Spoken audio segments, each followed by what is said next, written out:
Amigos do esporte, boa noite. Quem vos fala é Silvano Melo, seu comentarista esportivo e analista de futebol. Canal Muita Bola Nessa Hora, no YouTube, TikTok e também no Kawaii. E antes de darmos início às nossas análises, top 5 jogos filtrados pré-analisados para a próxima quarta-feira, dia 13 de março, eu venho pedir a sua colaboração. Se não é inscrito no canal, se inscreve, fortalece, colabora, participa, para que o YouTube possa estar recomendando o meu conteúdo para as demais pessoas e plataformas. A sua participação é muito importante. E sem muito mimimi, sem muito blá blá blá, vamos para o que interessa. E o primeiro jogo filtrado e pré-analisado por este aqui que vos fala, lembrando Silvano Melo, foi o jogo do Colo-Colo enfrentando a equipe do Esportivo Trindense do Paraguai. Lembrando, é fase qualificatória da Copa Libertadores da América. O jogo de ida acabou empatado pelo placar de 1-1. Amanhã a bola rola às 21h30, 9h30 da noite, e o Colo-Colo, agora jogando em seus domínios, terá uma grande oportunidade de carimbar, a sua classificação. Até porque no jogo de ida, em que acabou empatando 1-1, a equipe teve 80% de posse de bola.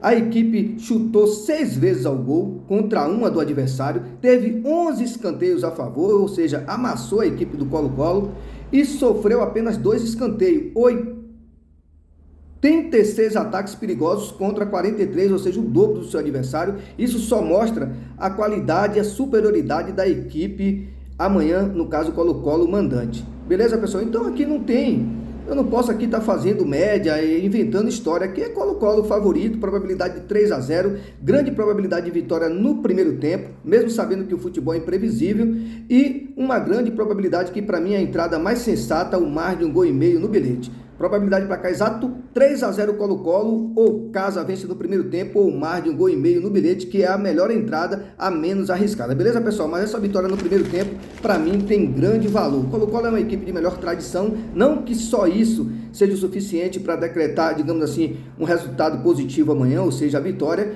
mas a gente sabe que, em termos de competição desse naipe, o Colo-Colo tem muito mais bagagem, tem uma equipe de melhor qualidade e é favorito, beleza, pessoal? Agora partindo para a Copa do Brasil, 32 avos de final, 21h30, legal que esses jogos são praticamente quase que no mesmo horário, Copa do Brasil, o Juventude, que é um bom mandante, apesar de não estar vivendo um grande momento, a equipe está na semifinal do Gauchão, é bem verdade, mas a equipe venceu apenas um jogo nos últimos 7 disputados. São 4 empates e 2 derrotas, ou seja, o Juventude não vive um momento assim tão positivo, mesmo, repito, estando na semifinal do Gauchão. Recebe o Paysandu, que está a 12 jogos invicto, com 9 vitórias e 3 empates. É bem verdade que aqui são competições diferentes. E eu vejo o Campeonato Gaúcho um campeonato muito mais difícil, com um maior número de equipes aí, confrontos, digamos assim, acirrados, de grande competitividade, com todo respeito ao futebol paraense. Lá no Pará a gente tem o Paysandu, tem o Remo e também tem a Tunaluz, se não acredita, é a terceira força aí, se não fala a memória, melhor dizendo, e eu acredito que deva ser ainda a terceira força. É o time que eu torço entre aspas, que eu admiro lá no Pará, com todo respeito ao Paysandu, o Papão, e a equipe do Remo também é especial, beleza, pessoal? Mas eu acredito que pela dificuldade que é o Campeonato Gaúcho, pelo nível que é, comparando com o Campeonato Paraense, sem querer ofender, repito, eu vejo o Juventude, por se tratar de ser o mandante amanhã, nesse caso, eu vejo o favorito, O Juventude, que teve uma ótima sacada em contratar o centroavante, o atacante Gilberto. Gilberto tem tudo para se dar muito bem, como vem se dando bem aí no ataque do Juventude. Baita contratação, um jogador de qualidade, um jogador com grande potencial.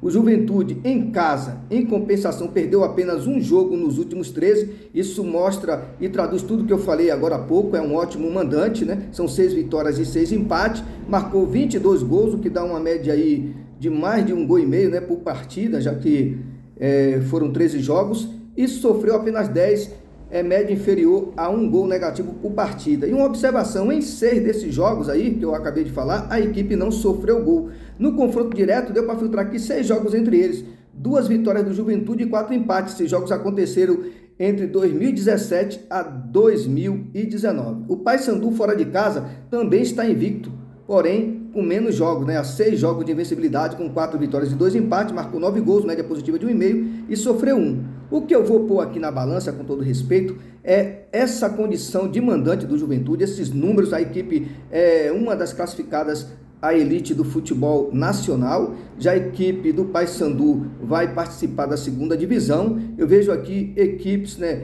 entre aspas, até com um certo nivelamento, porém o Juventude numa situação um pouco melhor, né, num nível melhor, com todo respeito ao Paysandu, e por se jogar em casa, por ter números bastante positivos dentro dos seus domínios, mesmo o Paysandu vivendo esse grande momento.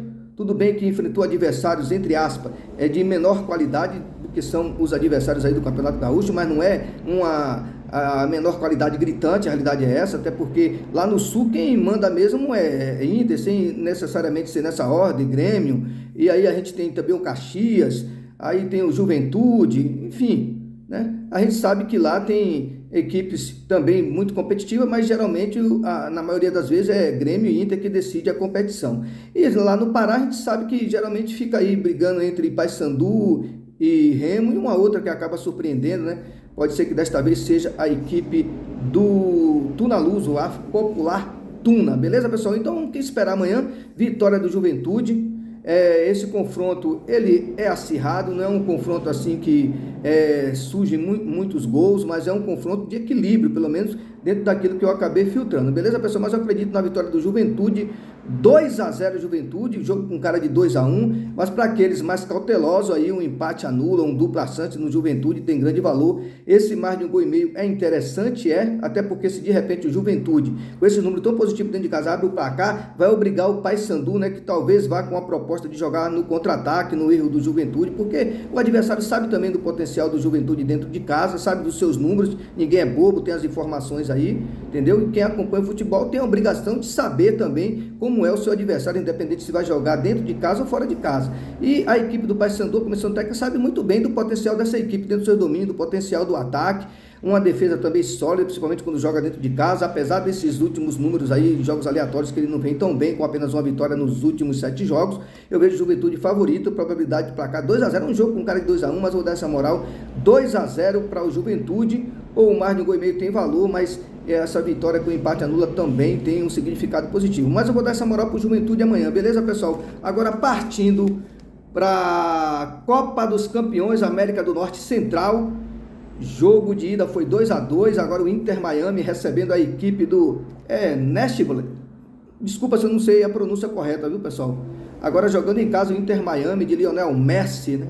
E Suárez tem a grande chance de partir ou passar para a próxima fase, joga em casa agora. Nos últimos 6 jogos foram 2 vitórias, 3 empates e 1 derrota como mandante. Já a equipe do Nashville está invicto a 8 jogos, com 8 jogos isso, e são 4 vitórias, ou melhor, 2 vitórias e 4 empates nos últimos 6, beleza, viu, pessoal? Desculpa aí, são 8 jogos de invencibilidade, porém nos últimos 6 jogos foram 4 empates e 2 vitórias, marcou 12 gols, média positiva de 2, e sofreu 5, um ataque interessante da equipe do Nashville, um ataque over, né, com números positivos, média de 2 gols nos últimos 6, já a equipe do Inter Miami, em casa, são 2 vitórias, 2 empates e 2 derrotas, oscilou aí nesses últimos 6 jogos, marcou 13, assim como o Nashville tem um ataque aí com média positiva de 2 gols por partida, e sofreu 8, uma média aí aproximada de 1,5 negativo. Já no confronto direto, são 7 jogos filtrados, o que eu acabei filtrando aqui, que apareceu para mim, com 2 vitórias, 2 derrotas e 3 empates aí no caso do Inter Miami. Ele venceu 2 vezes, perdeu 2, empatou 3. Nos jogos aleatórios, onde ele jogou tanto dentro como fora de casa, né? Confronto direto. Agora, na condição única de mandante, 5 jogos, 2 vitórias, 1 derrota e 2 empates. Teve um ligeiro aí, digamos, vantagem, uma ligeira vantagem, favoritismo. Pelo elenco do Inter Miami, por essas peças aí que já dispensam comentário, né? Eu não olhei aqui Desculpa, muita correria, eu estou sendo honesto com vocês, não olhei aqui a escalação, mas eu acredito que devam ir para o jogo. Eu vejo aí o Inter Miami favorito, probabilidade de placar exato 3-1, vou dar essa moral para o Inter Miami. E a melhor entrada aqui eu vejo como mais de 1,5 gol. Ambas marcas, a princípio, eu deixo para o ao vivo, beleza, pessoal? Agora partindo para a final da Supercopa da Argentina, River Plate, primeiro colocado do Grupo A, né, no campeonato aí nacional, enfrentando o Estudiantes, que é o terceiro do Grupo B. O River Plate está a 14 jogos sem saber o que é vencer, uma série longa aí de invencibilidade, com 7 vitórias e 7 empates. E a equipe do Estudiante vem de 2 derrotas, né, pela Copa da Argentina. E também 2 derrotas nos últimos 18 jogos. A equipe fora de casa perdeu apenas um jogo nos últimos 8, vive também um bom momento, 4 vitórias, 3 empates, marcou 8 gols, média positiva de 1 e sofreu 4, número satisfatório defensivamente falando. Já na condição de mandante, a equipe do River Plate está a 9 jogos invictos, 5 vitórias e 4 empates, marcou 17 gols, que dá uma média positiva de 2 gols pró e sofreu 4, números também bastante satisfatórios no seu setor defensivo. Já no confronto direto, nos últimos 10 jogos entre eles, foram 4 vitórias, 3 empates e 3 derrotas, vantagem da equipe do River Plate, né? Só que dessas 4 vitórias do River Plate, 3 foi como mandante. E essas 3 derrotas que ele sofreu foi fora de casa. Aqui são números interessantes, ou seja, dentro de casa ele é senhor, entre aspas, aí, do seu domínio, da sua condição aí. Nesse confronto direto, eu vejo a equipe do River Plate favorita amanhã, apesar de ser uma final, campo neutro, a gente sabe que é complicado, mas eu vejo o River Plate, por ser uma equipe de melhor qualidade, por ter números mais expressivos, por ter vivendo o melhor momento, lembrando é líder do grupo A, enfrentando uma equipe, com todo respeito, que é o Estudiante, que é enjoada, a gente sabe que é jogo único, campo neutro, e de repente uma noite de infelicidade, uma incompetência lá, uma expulsão precoce, um pênalti perdido, um gol feito perdido, pode comprometer toda a análise. Mas eu vejo o River Plate favorito, é um jogo de equilíbrio, né, teoricamente falando, a não ser que o River Plate de repente já entre lá com sangue no olho, querendo resolver a parada, se impondo, e aí a gente veja um placar mais elástico, mas é final, eu não vou me empolgar tanto, eu acredito num 2-1 para o River Plate, ou mais de 1,5 gols no bilhete, beleza, pessoal? Agora, partindo para a Liga dos Campeões, esse jogo aqui, pessoal, eu relutei, eu não ia analisar nenhum jogo da Liga dos Campeões, são 2 amanhã, né? Mas como eu tô elogiando tanto essa equipe, né, no caso a Inter de Milão, eu resolvi analisar esse jogo para vocês aí. Não sou guru, né, assim, não sou vidente, digamos assim, com todo respeito ao meu colega amigo Sabrino, que brinca comigo, guru das múltiplas, dos exatos, enfim, né, mas eu particularmente não me julgo, né, guru, eu apenas analiso, independente do que venha acontecer. Tenho personalidade, coragem, né, e competência também para analisar jogos. Sei que às vezes, de repente, sou contrariado, né? A equipe que é favorita acaba vacilando, ramelando e aí de repente compromete a análise. Eu também tenho minha parcela de culpa, não posso me eximir disso, né? Pelas minhas escolhas, né? E também pelo resultado final. Eu não vou colocar simplesmente a culpa nos clubes, beleza, pessoal? Aqui ninguém é perfeito, mas eu procuro a cada dia também me reinventar em cima entre aspas, dos erros, né, dos Red, para procurar a cada dia superar um dia ruim e mandar uma proposta mais interessante para vocês no dia seguinte, beleza, pessoal? Então vamos para o que interessa. Atlético de Madrid e Inter de Milão. O jogo de ida foi 1-0 para a equipe da Inter, que para mim é a melhor equipe da Europa na atualidade. Já expliquei isso em outros vídeos, respeito à opinião contrária, já deixei bem claro para ninguém ficar aqui me chamando de ignorante se está assistindo o vídeo pela primeira vez e acompanhando o meu trabalho pela primeira vez. Já expliquei em outra situação qual a minha posição, o que eu penso do Manchester City, Real Madrid, enfim, do Bayern de Munique, mas eu particularmente, pelo aquilo que eu gosto de ver em uma equipe em termos de evolução, de crescente, eu classifico a Inter de Milão, para mim, opinião minha, como a melhor equipe da Europa na atualidade, um time a ser batido, mesmo respeitando o poderio de outras equipes e o status como é o do próprio Manchester City, Real Madrid e Bayern de Munique. Beleza, pessoal? Mas vamos para o que interessa. O Atlético tem 2 vitórias nos últimos 9 jogos. Vem numa sequência aí não tão muito positiva, né? A equipe 5 derrotas e 2 empates nos últimos 9, marcou 10 gols e sofreu 12, sofreu mais gols do que marcou, né? A realidade é essa. Em casa, 22 jogos, aí a situação muda de figura, e apenas uma derrota, 17 vitórias e 4 empates. É um senhor mandante, sabe fazer muito bem o dever de casa, né? É uma equipe que se impõe, é uma equipe que causa dificuldade para o adversário, porém vai receber uma equipe que está invicta, 31 jogos com 25 vitórias e 6 empates, e todo jogo ela joga com seriedade e comprometimento, beleza, pessoal? Fora de casa não perde há 20 jogos, são 16 vitórias e 4 empates. Nos últimos 6 em especial, foram 6 vitórias consecutivas, marcou 16 gols, média positiva de 2,5 e sofreu 3. São números bastante positivos, ricos, né? O setor defensivo sofre poucos gols, defesa, meio ataque, trabalho em conjunto, não é uma equipe que dá show de bola, não é aquele futebol de encher os olhos em termos de plasticidade, mas é um futebol eficiente. É aquele famoso feijão com arroz bem feito. Jogo simples, porém objetivo. E o próprio Simeone já declarou isso, beleza? Então é uma equipe difícil de ser batida. Eu falei que no jogo de ida, e fui muito criticado, né? Até debocharam de mim, que a Inter de Milão iria atropelar a equipe do Atlético de Madrid. Para quem não sabe, é o time que eu torço lá na Europa, viu, pessoal? E o que foi que aconteceu? Inúmeras oportunidades reais de gol, clara, perdida. A equipe dominou a partida em termos de criação, em termos de situação mais perigosa de gol. E era um jogo que, se terminasse 4-0, era um resultado justíssimo. Até porque tinha tudo para acontecer isso, caso a equipe não tivesse sido, digamos assim, incompetente ou infeliz aí nas suas conclusões. Mas venceu o jogo, tem a vantagem. E aí é onde eu quero entrar, nesse detalhe da vantagem. Para a Inter de Milão, um empate é o suficiente para ela se classificar. Porém, não é uma equipe que se contenta com pouco. A realidade é essa. Ela não vai lá para jogar com o resultado debaixo do braço. Muito pelo contrário. E o Simeone é um cara inteligente. Ele sabe que se afobar, se já for logo naquela ansiedade, pode surpreender? Pode. Vai lá no abafa e faz um gol. Beleza. Mas caso isso não aconteça, e os minutos vão passando, vão caminhando para aqueles 15 minutos iniciais, onde a ansiedade ela vai se amenizando, aquela coisa toda, e as equipes vão começando a cadenciar o jogo, a ter um certo equilíbrio emocional, de repente um embate franco ali, de igual para igual, pode ser bastante prejudicial para a equipe do Atlético de Madrid, se ela fugir das suas características. Até porque, não estou dizendo que é uma equipe que vai jogar lá, entendeu? Tenha que jogar recuada, tenha que jogar respeitando demais entre Milão, nada disso. Tem que ir para cima até porque está perdendo, porém, com sabedoria, né?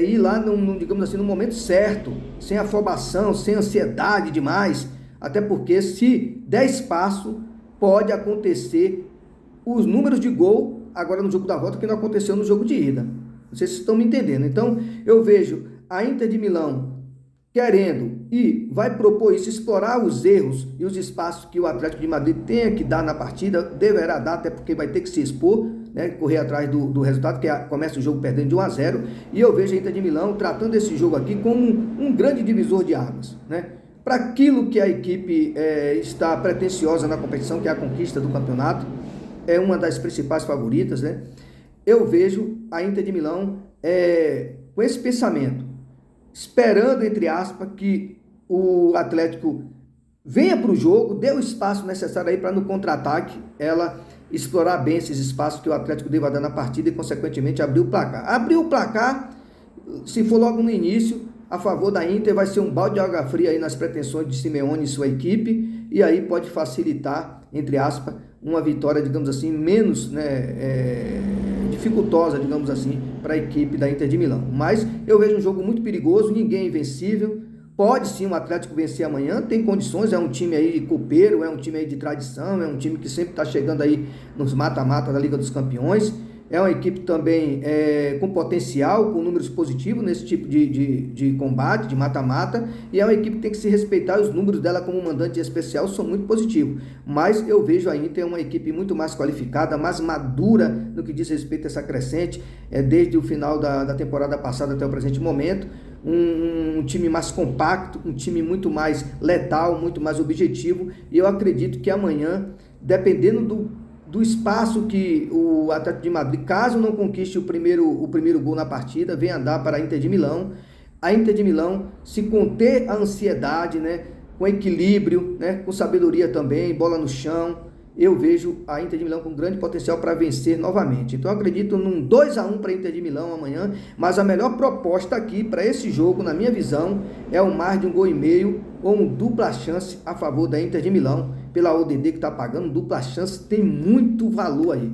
Eu não acredito numa derrota da Inter de Milão amanhã, com todo respeito ao Atlético, mesmo sabendo que isso é possível. Eu acredito que se não vencer, no mínimo ela empata, até porque esse empate é interessante para ela, dependendo do que venha acontecer no decorrer da partida. Se de repente ela estiver passando sufoco e o Atlético de Madrid esteja numa tarde muito inspirada, ela pode sim se apegar, entre aspas, a essa vantagem adquirida no jogo de ida e conduzir a sua classificação da melhor maneira possível. Mas eu acredito que é um jogo para gols. Eu acredito que deva ser o jogo mais eletrizante, mais interessante da rodada de hoje para amanhã. Beleza, pessoal? Então é isso que eu espero amanhã. Vitória da Inter de Milão, mais um dupla chance, tem grande valor e o mais de 1,5 gols no bilhete. Eu não indico ir numa vitória seca da Inter de Milão amanhã, só para os mais ousados, só para os mais, digamos assim, né, otimistas, né? Até porque eu tenho de um lado uma equipe que joga pelo empate e vive o melhor momento, é uma equipe de melhor qualidade, e do outro uma equipe que precisa vencer por diferença de 2 gols, ou no mínimo 1 para levar para a prorrogação. Então, o que eu quero explorar aqui, o mais de 1,5 gols, ou esse dupla chance para a equipe de melhor qualidade, que é favorita, mesmo jogando fora de casa. Beleza, pessoal? Probabilidade para cá exato, Atlético de Madrid 1, Inter de Milão 2. Então ficou assim, ó, top 5, né? Dupla chance na Inter tem grande valor, probabilidade para cá exato 2-1 para cima do Atlético de Madrid. Tem River Plate 2-1 para cima do Estudiante, melhor dizendo, final da Supercopa da Argentina, o mais de 1,5 gols. Também tem América Miami, Inter Miami, que é América Miami, Inter Miami de Lionel Messi, Suárez e companhia, enfrentando o Nashville, jogo da volta, Copa dos Campeões, América Central e América do Norte, 21h15, a bola rola, probabilidade para cá exato 3-1 ou mais de 1,5 gols no bilhete. Inter Miami para vencer. E Juventude, né, pela Copa do Brasil, enfrentando a equipe do Paysandu, probabilidade de 2-0, o Casa vence, empate anula, e o mais de 1,5 gols aí para os mais ousados, beleza, pessoal? E também tem Colo-Colo, fase qualificatória, Copa Libertadores, jogo da volta contra o Sportivo Trindense do Paraguai, probabilidade de placar exato 3-0, o Casa para vencer no primeiro tempo, o mais de 1,5 gols no bilhete, beleza, pessoal? Tá aí o top 5, né? Colo-Colo, Juventude, para os mais ousados que querem naquele binguinho, naquela múltipla, Inter Miami, River Plate e Inter de Milão, beleza, pessoal? A tripla do dia ficou assim, ó, Colo-Colo, Inter Miami e River Plate da Argentina. Essa é a tripla do dia do áudio e vídeo aqui, beleza, pessoal? E os dois últimos aí, Inter de Milão e a equipe do Juventude, eu irei completar com mais uma para formar a tripla promissora, mais um que não está aqui na pauta, um outro time. E no final do vídeo você vai ver bilhetes prontos, vai ver tripla do dia, a tripla promissora, um top 5, um top 10 também, se eu julgar necessário, beleza, pessoal? E algumas probabilidades para cá exato. Então fortalece, conto com a sua presença, desculpa a extensão aí do vídeo, até porque as análises foram mais profundas, e eu espero amanhã contar com a sua colaboração. Agora, Silvano, se você quisesse formatar um bilhete em cima desses 5 jogos que você analisou, como é que você faria? Eu vou lá, vou dar minha visão aqui, viu, pessoal? Você não é obrigado a colar, não. É só para vocês terem uma base daquilo que eu penso, beleza? Eu colocaria aí Colo-Colo para vencer no primeiro tempo, Juventude e Paysandu. Eu colocaria aí Casa para vencer, vou respeitar o Paysandu, Casa para vencer, empate anula. Inter Miami e Nashville, eu colocaria vitória do Inter Miami. River Plate Estudiante, vitória do River Plate. Atlético de Madrid e Inter de Milão, dupla chance na Inter de Milão. Esse seria o meu bilhetinho em cima desses 5 jogos. Beleza, pessoal? Boa noite a todos. Até a próxima. Fique com Deus e boa sorte também.